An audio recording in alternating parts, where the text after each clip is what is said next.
N'est-il pas significatif que dans le domaine qui parle de Dieu, il n'y ait pas aujourd'hui de géant reconnu en ce qui concerne l'autorité spirituelle? Quelques-uns d'entre nous, nous sommes entrés dans notre ministère juste à la fin d'une génération qui en avait connu.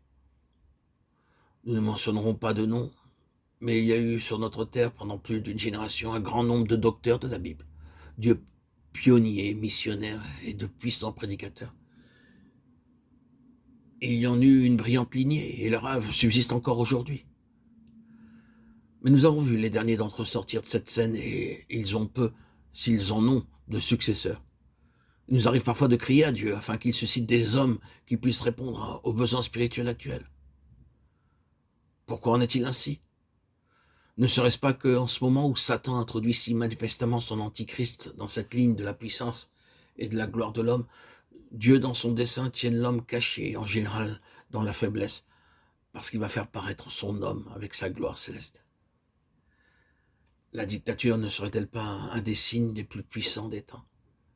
Mais que dire maintenant de cette chose? Nous ne pouvons pas expliquer uniquement cette puissance, cette influence et cette domination sur des bases humaines. Il y a des forces plus grandes qui sont à l'œuvre et qui opèrent en dehors de la volonté des hommes. C'est quelque chose de surnaturel. Et cependant, n'est-il pas vrai, parfaitement vrai, que le lien qui unit l'instrument aux puissances surnaturelles est une force de l'âme intense et terrible? Une volonté s'affirme qui ne tolère aucune résistance. Une pensée projetée, agile, subtile et infatigable à l'extrême.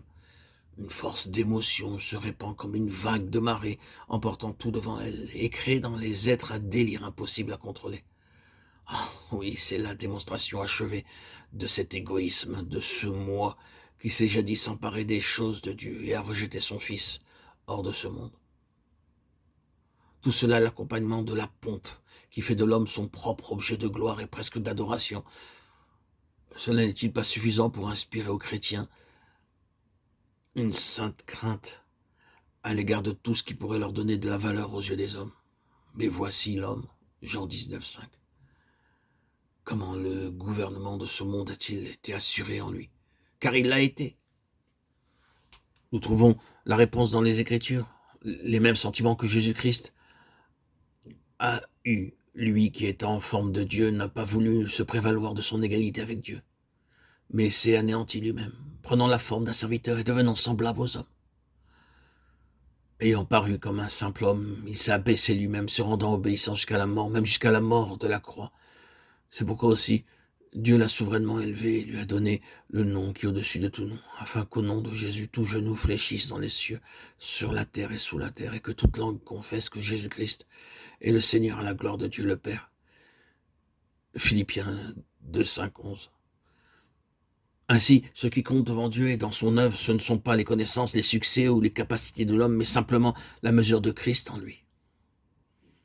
Combien le niveau de la vie spirituelle représenté par les enfants de Dieu serait infiniment plus élevé si la seule importance qu'on attribue à leur influence, à leur ministère, était celle de la mesure de Christ.